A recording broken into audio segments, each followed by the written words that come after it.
观众朋友，今日个好冇？欢迎收看《福起来》，我阿明哥刘浩明。民农网贴子对1992年的那民农的反水库运动以后，在1995年的判了第一届，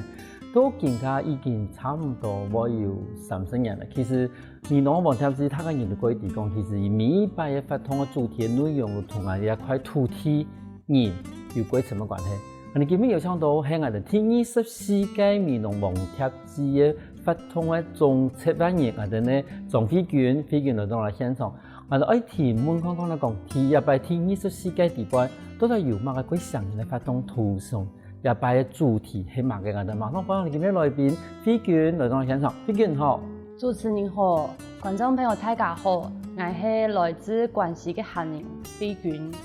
飛卷各位朋友，今日來到我哋現場，因為其實我哋講，其實每年啊，等咧網貼子嘅拍嘅時候，然後我哋福起來一天唔會漏，唔會跌嘅，然後尤其係其實前2年，然後我哋喺疫情嘅關係，我哋改成線上嘅時間，其實我哋嘛有邀請到我哋咧工作嘅同仁看下來收解講嘅，譬如講我哋喺線上嘅時間很容易去拍，但是今年我哋講我哋今年去24屆嘅時間，我哋要規動我哋喺現場去拍入邊我哋網貼子嘅，但是規動我哋咧主題以前，你係咪同我哋觀眾朋友睇下先了解一下你自己，還有你自己以前的工作的經驗好嗎？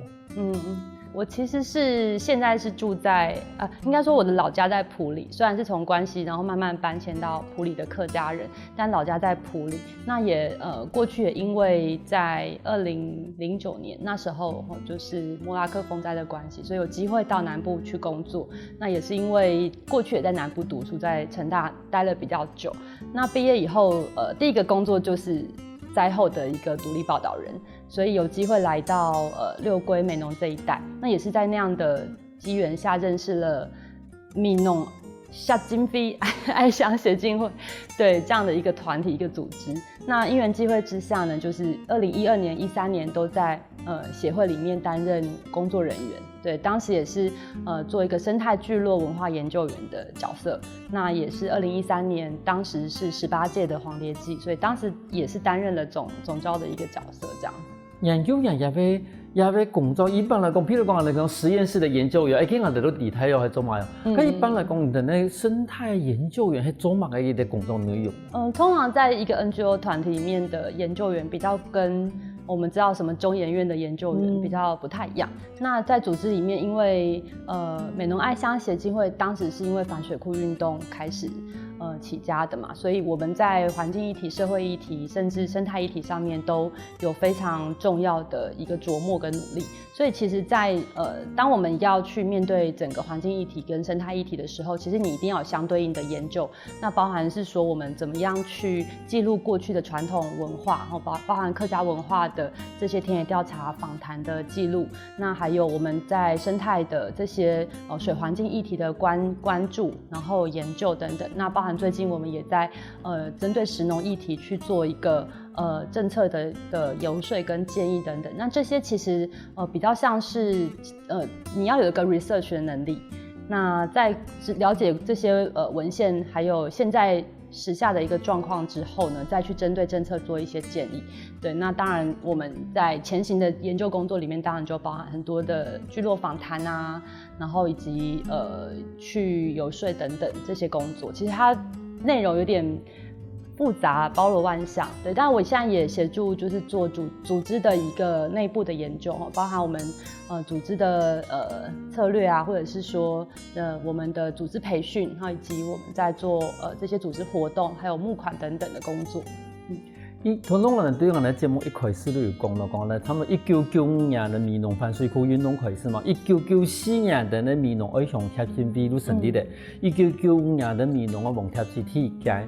一路向其實我哋可以看到講，唔單止講喺我哋協進會啦，嚇，無論講埋哋咧，伊啲民農網貼子嘅伊啲發通地位，其實都把人、土地也兩件事情做一啲更密切的一啲連接。這一部分主題的拿捏，譬如說人跟主題的連結，那它的拿捏，它那一年的主題是什麼？讓我去定調這樣的主題。好，那其实因为黄蝶季这个活动就从当年反水库运动开始，那持续已经办了24届，那所以时间也是非常长。那我们其实从最早一开始，其实面对一个开发的一个压力，所以当时在前几期的主题是非常明确的，因为我们就希望透过这个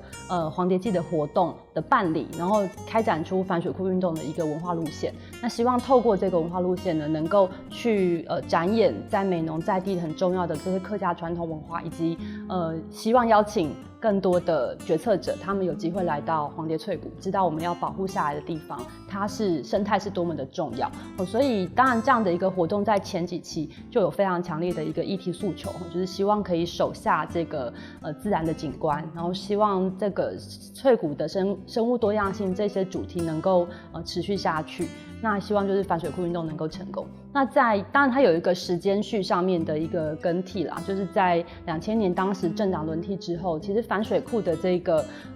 就水库的预算其实它就被删除了嘛，所以当时应该说冻结啦。所以当时其实我们可以说反水库运动好像那个紧张感就是告了一个段落。但是呢，我们在办理黄蝶季的过程里面，其实也会发现，在一个在地的活动，它其实能够一个是接轨国际的一些议题，包含我们在最早就是有邀请一些就是环保人士他们来到美浓，那协助我们去做就是议题的倡议。那我们看到水环境议题，它其实是接轨国际的一个论述的。那当然也透过这样子的一个活动呢，我们有机会把这个客家的传统技艺保留下来，甚至透过像黄蝶祭拜这样子的一个记忆呢，其实也是宣示人要跟自然和谐共处的一个决心，就保护这个山谷里面的生物多样性。那所以其实每一届的论述和每一届的大主题，就会随着我们当年的整个包含整个台湾环境的政治的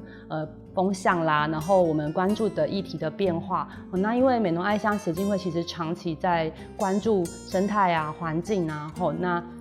还有土地、农业的等等的议题，所以在这些议题下面，我们其实在每一年的黄蝶季的举办，其实它就有了不同的主题的安排。那决策的这个部分，当然是还是会回到我们的理监事会，还有我们美浓地区，甚至是整个南部地区、整个台湾在关心的一个议题，然后我们来做一个大的局势的判断。那由理监事会这边提出来，然后我们再去做一个主题的活动的规划，这样子。因为今日规题譬如講，就用嘅我哋嘅路面的高速嘅太前賽內啲地步嘅，跟住有一年我哋呢強州也冇掉嘅過來，好，假如有一天香蕉園鳥兒不再回來了，因為伊哋我哋中國的海報最主要嘅伊哋議題嘛哈，或者說今年的聽挑，反正主題定調是什麼？今年的今年我們其實是以回路哈，就是回歸。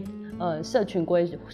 屬，回歸自我認同，回歸天地的和諧這樣子的一個概念，就是以回這個字來作為我們今年主題的定調。那我們其實會看到回是兩個圓的構成。那如果回到自己身上來看的話，你自己就是那個圓心的部分。所以第一個圓其實是你跟家庭啊，或者是社群的一個關係，包括我們人在社會裡面，我們其實都應該會面對到我們跟人之間的關係。那後面的這個大圈其實是我們如何跟自然、跟甚至天地跟宇宙之間的一個和諧。那所以其實這兩個圓，其實在一個圓心的和諧的狀況下，你其實是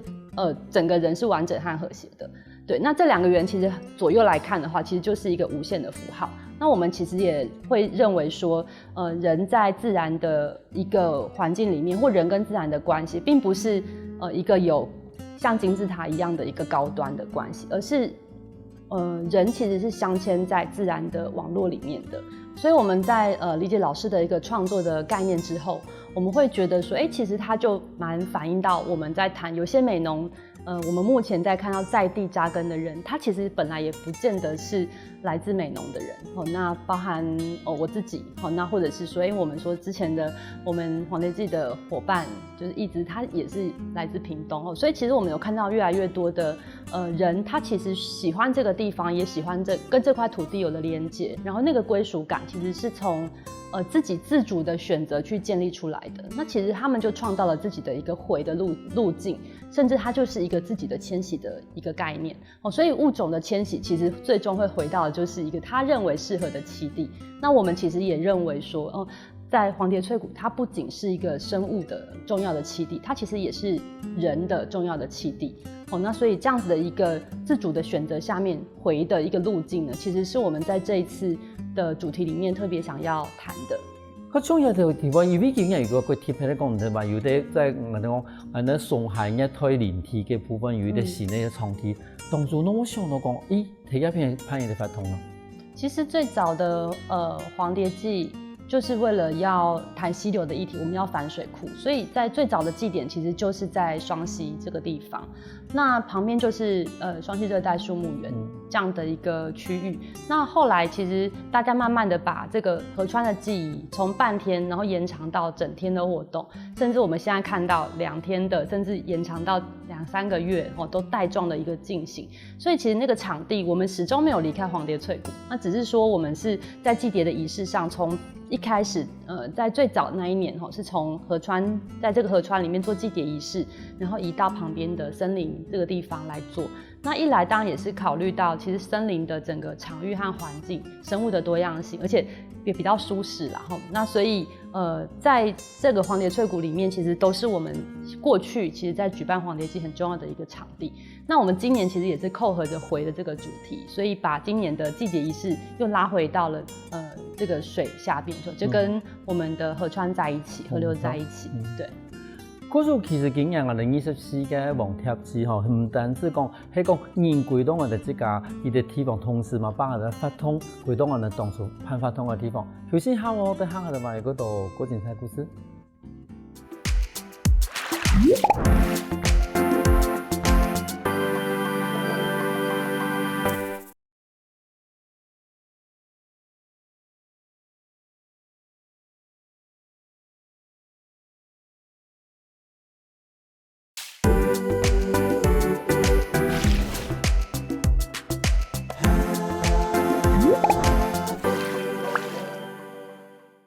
翻過來，復起來。上個節目我哋來自關西嘅張飛娟，同時嘛係我哋第20世紀美濃黃蝶季嘅發通嘅總策劃人，來到我哋現場同人講，一擺嘅呢啲黃蝶季最主要嘅啲工作嘅內容，還有一個主題。我想問下飛娟，因為其實我哋嚟講，其實對於去年我講前兩擺啦，我哋係睇線上攀岩嘛，因為疫情嘅關係，但是今年我哋回到我哋咧現體來攀啊，咁大頭真係體嘅發通係乜嘢？我哋後生嘅一啲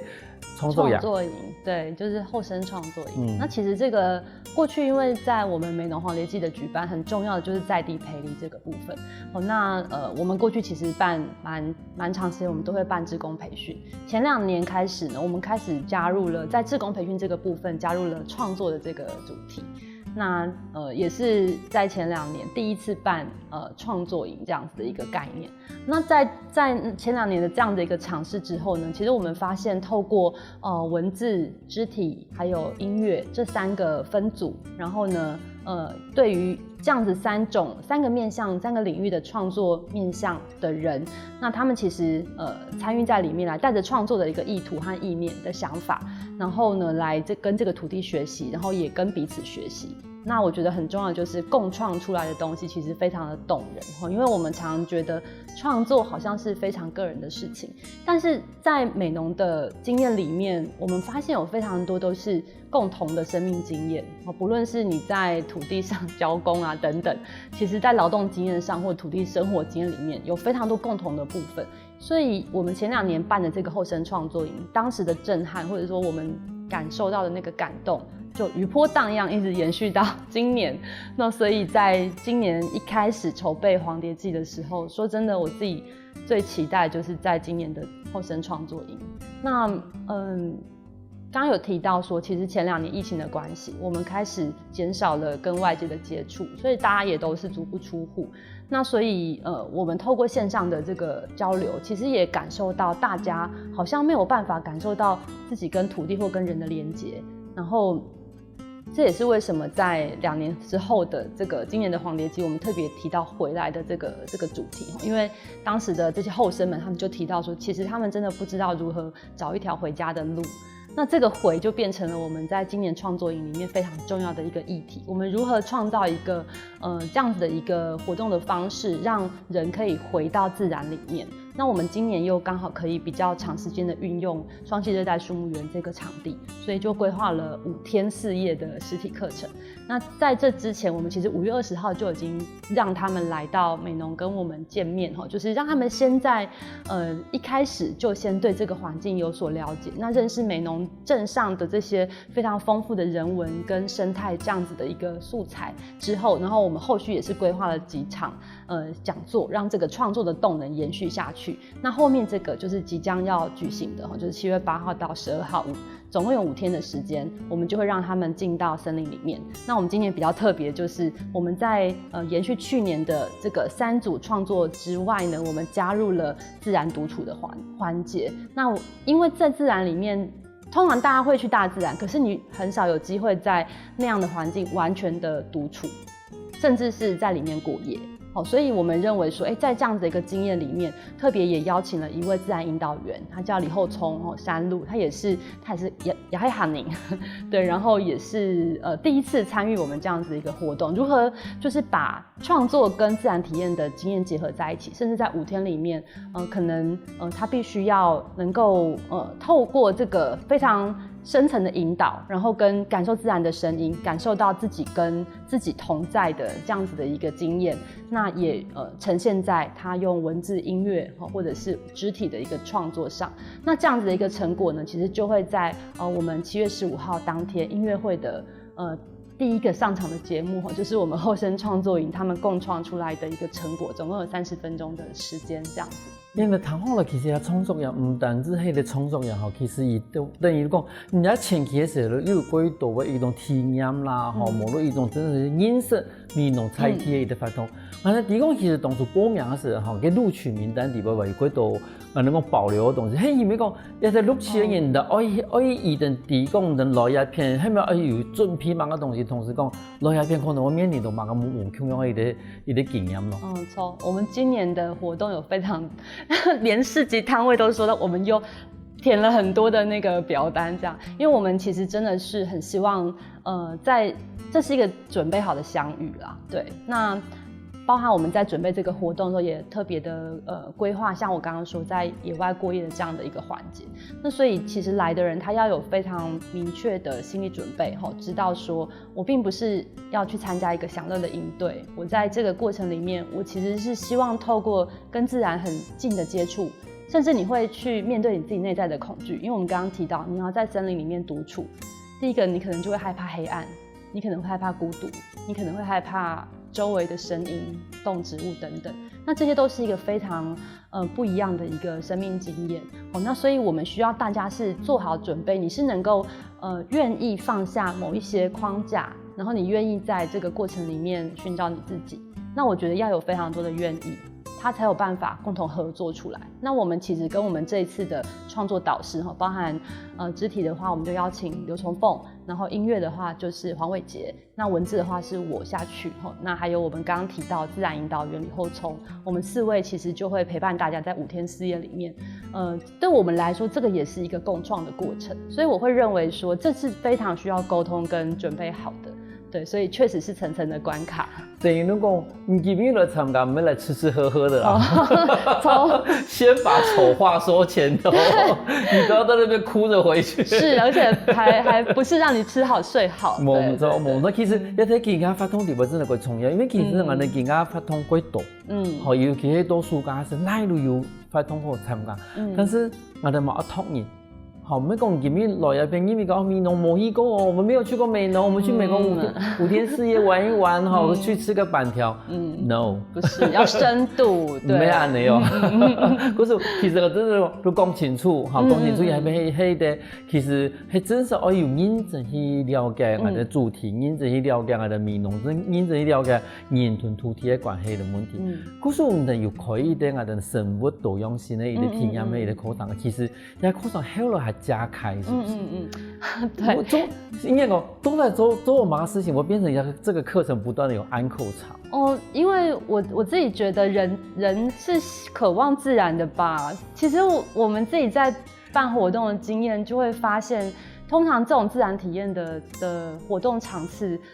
报名的民众都还蛮多的。那有时候就是妈妈带着小朋友一起来参加。那当然，我觉得很重要的是美浓本身，我们在黄蝶翠谷里面就是非常重要的浅山生态多样性的一个地方，它就是一个宝库所以其实我们透过包含我们邀请美浓湖水质栖地的主任陈柏豪，他带领大家去认识溪流，然后有一个趴溪的活动就大家就是可能你会觉得平常的溪流好像你只是看着它，但是我们就是希望大家可以进到溪流里面，甚至把你的头埋在溪里面，去看里面有多少的这些生物它在里面生活。那透过这一些活动，让大家可以用不一样的体验来认识自然，认识整个黄蝶翠谷的生态多样性。那包含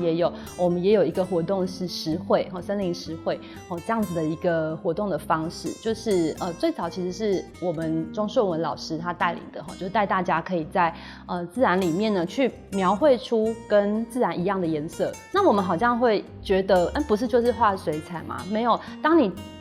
瞄准一个树叶，然后你要画到跟它一样的颜色的时候，其实你才发现不容易。那你要在那个过程里面不断的去观察这个树叶的可能光泽啊，它的种类、品种、它的颜色等等。所以我们希望透过这些活动的设计，看起来好像是活动，可是更重要的是背后我们希望引导大家的是，你用更细致的眼光去观察自然，你就会发现人真的不是大自然里面唯一最重要的存在那而是我们在自然里面有这么多的物种，不论是植物、动物甚至是微生物，它都跟我们共存在这个地方那所以我们的活动，我认为有这么多的安口场，其实也是真的是大家有渴望接近自然这件事。而且其实真的你去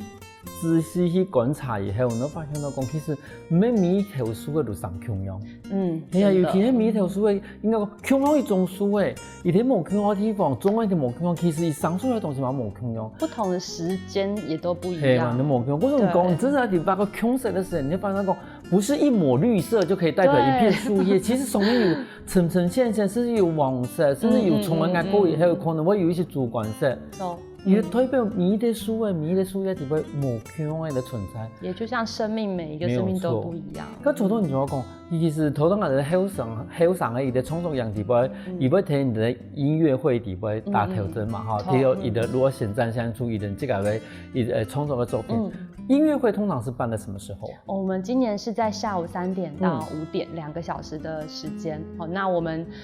就是7月15号当天就是后面的压轴活动，就是我们的森林音乐会。对，那其实今年我们也邀请了刚出专辑的黄伟杰跟就他的乐团还有米莎也是刚出专辑，然后还有我们的后生陈俊明，真的是后起之秀就是非常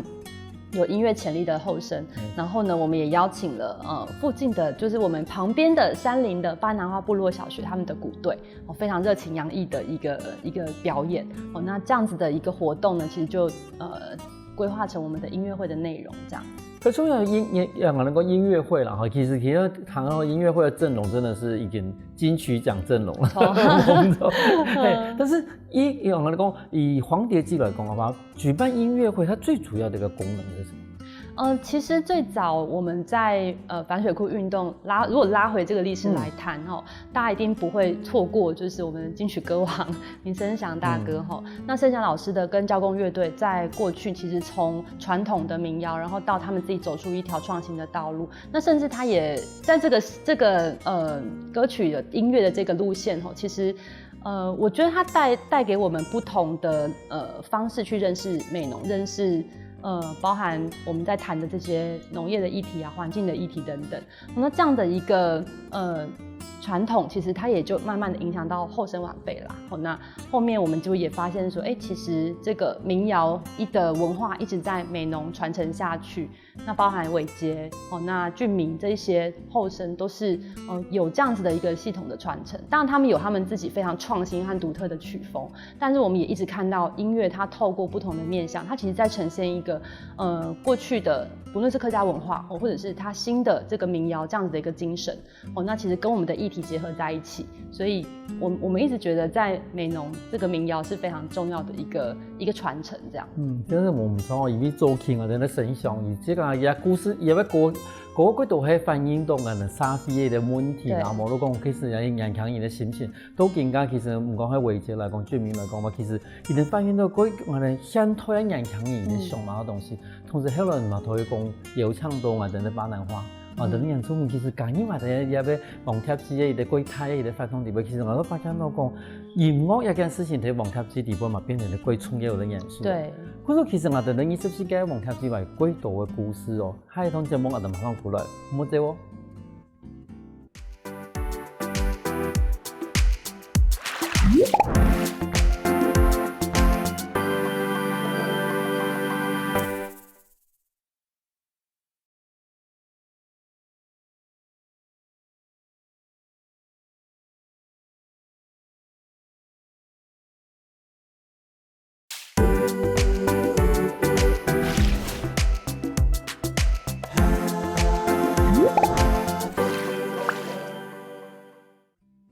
翻過來，復起來啊！上個節目我哋美濃20世紀黃貼紙嘅發動總策劃人，我哋咧總飛卷嚟到嚟現場同人講，一擺發動地方有乜個特別嘅地方？那同時一擺嘛有個特別嘅一啲啊，算是我哋嘅實習啊，實習內容係乜個？我哋麻煩問我哋嘅飛卷，今年嘅實習有乜個特別嘅內容啊？我們今年市集的攤位蠻多攤的，就是從往年可能10幾20攤，我們今年有50攤的攤位。那這個我們是說生態綠市集其實很重要，就是我們希望落實無痕山林，所以我們今年也特別有一個規定，每年來參加黃節祭的朋友就注意了，我們今年呢，請大家一定要自備環保餐具。好，那因為我們希望說，我們在森林裡面做這個活動，也希望能夠減少對於自然或者是動植物的干擾。今年特別協調了在地的做外燴的餐廳，那跟他們租借了300個盤子，這樣，對，那就是希望說，我們可以透過循環使用的一個概念，就是在市集裡面吃東西、喝東西，我們都可以運用這樣子的一個租借服務。那當然最好是自己帶啦，那我們也會希望大家就是不要產生太多的垃圾，所以我們現場還是沒有垃圾桶的哦，因為在森林裡面辦市集，所以我們是真的希望也可以嘗試看看，讓大家慢慢養成做一個對自己的行為負責的消費者，這樣子。對，那市集活動其實也今年比較多攤的原因，當然也是我們希望大家可以從早上9點參加祭典儀式之後，祭典儀式從早上9點到11點，然後呢下午呢3點到5點是音樂會，但中間呢參加生物多樣性體驗活動之外呢，從9點到6點就是我們的市集時間，就是希望大家可以不用就是進出出啦，我們在市集就可以滿足我們的身心靈這樣子，就肚子餓了有東西可以吃，然後我們也有一些比較是跟市集相關的活動，甚至還有茶席，可以讓大家在身心都飽足的狀況下，然後來感受我們的自然。咁要把市集如果有賣過特別的東西？我們有那個按摩的攤位、撥筋的攤位，然後當然我們也邀請了非常多的小農，然後大家也特別的在今年黃節祭是根據我們回的這個主題，然後來創作黃節祭特別的商品。那今年我們的攤主，我們也要求大家就是要盡量無塑包裝，所以其實我覺得很有趣啊，因為辦市集活動真的不是只是要消費，我們是希望可以透過這樣子的一個理念交換。那從上游就是從生產者開始，他也去研究他的食物包裝要怎麼樣可以不要產生一次性的垃圾，或者是它是一個自然的包裝的方式，然後到推廣到消費者。那我們大家一起響應這樣子的概念。那當然呢，每年的黃節祭，我們美濃的居民最期待就是身上的 T 恤這樣子。對，那每一年我們的 T 恤都是在地人必收藏的這個重點。那我們今年其實也是延續這個大遷徙的這個視覺，然後我們的 T 恤有三種顏色可以選。那我身上這件是米色的，那另外也有石楠紅還有水鴨綠，就是3款顏色可以讓大家選購。那歡迎大家來就是來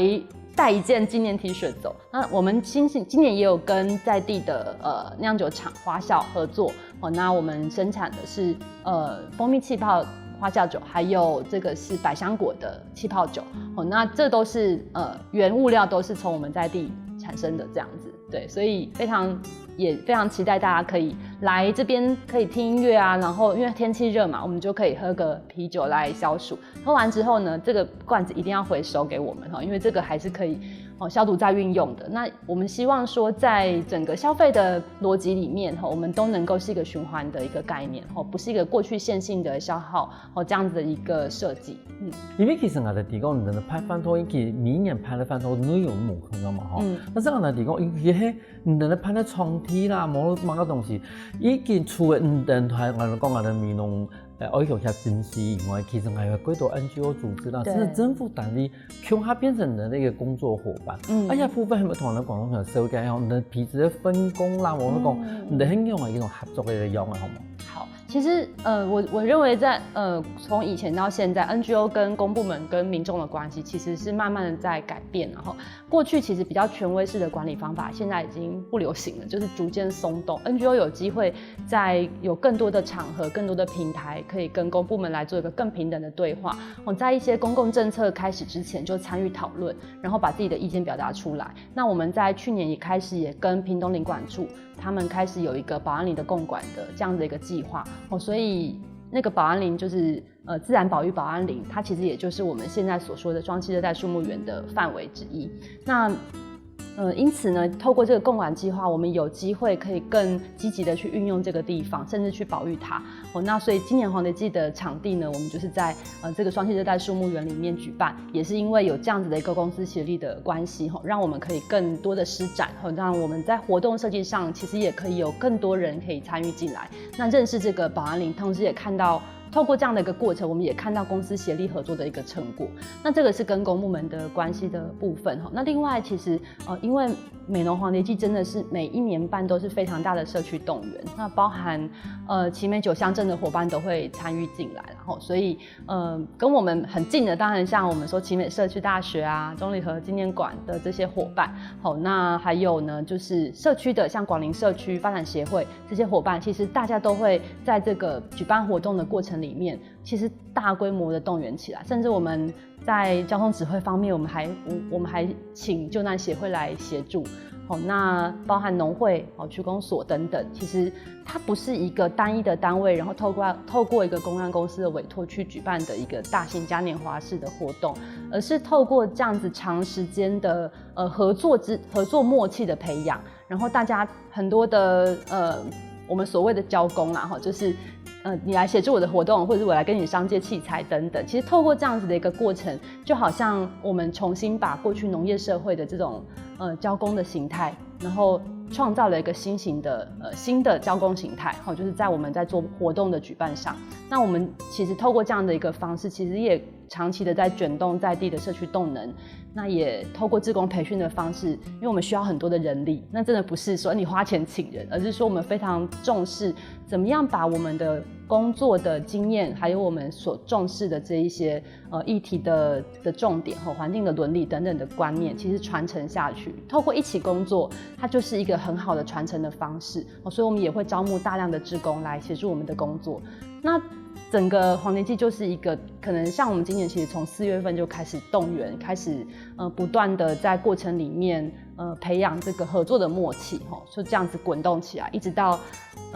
今天，其实录影的这一天，我们其实还在做志工培训，所以其实真的是一个活动的形成。有非常多的不论是公部门的单位、企业，还有在地的团体一起协力进来，我觉得那个成果是感动人的，而且也是跟我们看到的那种嘉年华式的活动很不一样，因为这不是放烟火，而是我们在透过以力使力滚动的累积一个在地方的动能，真正是属于这个地区的人民的自主的一个力量的一个呈现。好多人比如你讲的最重要的事情，讲其实你一开始一件事情都无去变成我哋公关公司去保卫的因为其实我哋看到几多公关公司喺度安尼地方，伊都冇办法去长期同我哋在地嘅居民去做一个交流，尤其是10年前都做过我哋的总招嘛，10年後幾耐。那你會發現到講，其實10年前我哋搞皮嘅東西，但是10年後以後，唔單止人過多嘅，單位過多嘅，甚至講發通嘛過多嘅，參與人過多嘅。這10年來，你這個發現到講有乜嘅轉變？有非常长情的共同陪伴的社区团体。那大家几乎是可能每一年，或者是从15年就2年办一次大的黄蝶季，就每2年大家就知道说，要办黄蝶季，要动员起来了。就是某班那些人我讲，我这今年都没办了。对，今年黄蝶季怎么样之类的。对，我觉得那个是好像你养成了某一种集合的那个共同的一个团体集体的一个记忆。所以那种情感的深厚或者是经验，其实他们每次在办的就会说，我们有一届是怎样，然后我就会觉得对，因为真的历史在这些人身上，然后我们也看到有很多的人从包含我们的理监事，他们真的是从第一届黄蝶季就一直陪伴我们到现在，所以你会看到人老了，有一些真的是。他们慢慢的，小孩子长大了啦，不要说人老了啦。老了，我们24年前那个时候，3生人给他生你的嘛，你要变成中年人了。我们真的就是10年前那个还是 CC 你的那些小朋友，现在也变成我们的黄蝶季志工年轻人。然后我们以前我10年前带的志工，天啊，讲10年，自己在身上年纪就显出来。其实是3岁，给他录音是3岁的，跟你讲。真的就是以前的志工，他也大学毕业、研究所毕业，然后今年要回来做一个报道，就是他已经他的工作之一了。我就是觉得很感动，你就是你看到这一些前辈，他们始终都在，然后你也看到我们可能从一开始也是算是新生代，慢慢我们也变成传承者，那样子的角色上面的转变，那把工作方法可以再交棒给新的伙伴、新的年轻人，其实心里面是还蛮感动的，真的就是会觉得说30年真的不是白过的。对，那也当然我会延续到，因为明年就是美浓爱乡协进会30周年啦，对，所以我们今年在办黄蝶季的时候，也会一起去思考，因为一个活动它办了那么久，一个组织走了30年，那回望过去的初心，我们始终是坚持着那样子的初衷，但是在30年以后，作为一个分水岭，我们如何去展望我们未来的下一个阶段的工作？那这个也是我觉得黄蝶季很重要的一个意义，这样。对1995年第一届黃帖季開始到今嘛，差不多30年。我相信電視機前面的觀眾朋友一定有開始對第一屆、第3屆都一直有關心到我哋呢美濃嘅黃帖季嘅。就像我哋飛機員講嘅，其實看也為30年來，其實對於啲聲音咧，我變成一個咁樣中年人咧。我相信也擺聽24屆黃帖季對你來講嘅話，可能係一個最重要嘅活動。今日我感謝我哋飛機員嚟現場嚟分享安度聽24屆美濃黃帖季嘅故事。感謝主持人，感謝大家，歡迎大家共好來7月15號美濃黃帖季。那我們活動的內容包含我們的接駁、我們的交通怎麼樣，還有資訊呢，我們都會放在我們的美濃黃蝶季的粉絲專頁，歡迎大家就是持續的追蹤。好，睇下人共好來聊哦，休息下我哋聽下你線上來共溝通哦。我看福起來的觀眾朋友，記得去我的面書網站，還有到我的客家電視台 YouTube，把我的影片分享出去哦。